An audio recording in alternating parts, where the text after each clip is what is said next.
Idaho is known for so many things. Beautiful mountains and lakes, rushing rivers, gorgeous forests, and even fertile ground for growing crops.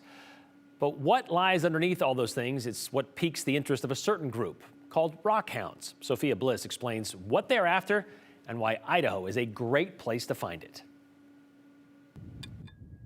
Digging and searching in the gem state can reveal some beautiful wonders buried in the ground, remnants of eras long gone. In Idaho, we have a long history, a long geologic history. The oldest rocks in the state are about 2.5 billion years old. Dr. Virginia Gellerman is a research geologist with the Idaho Geological Survey. Extremely rich, complex, and really very diverse, which creates a number of different minerals that are good for rockhounding. Rockhounding is the practice of searching for and collecting rocks, fossils, or minerals. And Dr. Gellerman says Idaho is a great place to do this. Especially in southern Idaho, we have a lot of thunder eggs and agates, jaspers. A thunder egg is a rock, similar to a geode, but without the hollow center. These rocks form in the gas cavities of volcanic chambers. Thunder eggs usually look like ordinary rocks with a bubbly texture on the outside, but slicing them open and polishing them may reveal dazzling designs. Craig Branham is field manager for Earthbright Rock Shops. He and his family operate the rock shops and have a claim in Marsing, where he says there are lots of thunder eggs. I started to see volcanic ash everywhere and opal chips on the surface and thunder egg chips. So I knew that this was a deposit, so I started digging, and sure enough, it paid off. Keep your eyes peeled. The sizes of thunder eggs can vary. Normally, they're about the size of a baseball or potato, but a thunder egg can be anywhere from 1/2 inch to over 3 feet across. You can get real big ones, you can get little ones. We've dug up 30-pound eggs out here.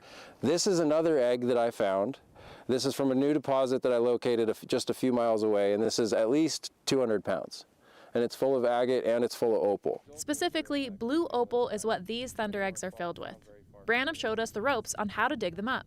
Okay, so we're down here in the trench. This is the volcanic ash I was talking about. This is what you look for. It's a sign of a healthy thunder egg bed. This is all part of the eruption. And we've got a nice blue egg right here we're working on. Is there anything in particular that we would look out for? Or you kind of just have to have a trained eye? Your eye is your best tool. Okay. So you always want to look for the shape of the shell, the texture. You listen for sound, like that's solid. That means there's going to be an egg there. Now, if you accidentally break the opal, it'll sound like Velcro is peeling. Oh, okay. So that's the sound you listen for, and you don't want that to happen, but it does happen. So you want to dig around it, and then use the leverage of the hammer to pop it out. Okay. So maybe go this way. Oh, it does sound like Velcro. See? You hear it. I guess it broke, but... It happens. Okay. So that's a nice egg full of blue opal. Once we successfully got the thunder egg out of the ground, it was time to see what it looked like on the inside. Ooh! Whoa. Hey. Yeah, you did a good job on it. Look at all that blue in there, guys. Along with opal, in Idaho, you can also find quartz, agate, amethyst, aquamarine, jasper, and garnet, just to name a few. Many of those on display at this year's Idaho Gem Club Gem and Mineral Show. The club's president, Rick Corbett, says he dove into the rock world because of a gem show just like this one. In 2009, I came through the doors and stood up there, walked around, bought a few rocks, and peeked around the corner. Hey, what are you doing on that machine? And the fellow doing it said, oh, I'm grinding rocks. And I said, that looks like fun. He goes, it's pretty fun, and unless you want a new habit or a new hobby, you better not try it. And so I came to a workshop, and I've been hooked ever since. Corbett says it's not uncommon for people to get hooked on this hobby. Rocks, jewels, gems, it isn't just us, it's everybody. Everybody has an interest in the things from the earth. In one form or another, we're all drawn to it. We don't know why, but we love rocks and gems and shiny things. For a few people at the gem show, the search for these precious stones is almost as good as what they find. It's just my hobby on the weekends because I have to get outside of my house or I go crazy. Jay Razgershek says he's been rock hounding for 2 years. I grew up backpacking out in this area as a kid, and when I moved back here, I wanted a recontextualization of how I could enjoy the nature, and I kind of like came to the conclusion that like rocks are kind of like nature's abstract art. There is a reason why we're called the gem state, right? Yeah, I think it's just a phenomenal hobby, and it's a way of like just loving nature and geology and just admiring, you know, our landscape in a different context. Landon Huter says he started out rock hounding in 2020 as a way to get outside.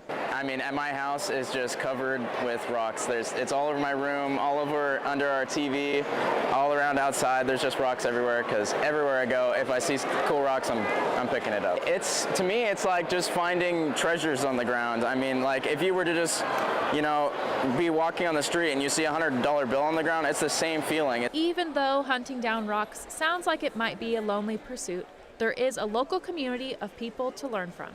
We're always looking for new members. Everybody's welcome, and as long as they're a good person and they like rocks, then we want them. I learned from someone else, and I'm still learning from like a bunch of new people because I'm just starting out for the most part. It's a great pastime.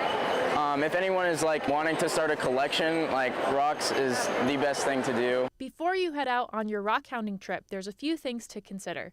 Make sure you're not trespassing. You can check with the Bureau of Land Management, the U.S. Forest Service, and Idaho Department of Lands to make sure you're on public lands. If it's not public land, make sure you have permission from the landowner or claim holder. Once you get permission to be there, make sure you fill any holes that you dig, and don't leave any trash behind. Since the gem state does have quite a few gems to be found, you may not even have to take a designated trip to find them. Like say if you're just at your grandma's house and you're going for a walk, you can rock hound there. Like it really doesn't matter. Anything cool that you find on the ground can qualify. It doesn't have to be, you know, something life-changing. For Idaho's News Channel 7, I'm Sophia Bliss.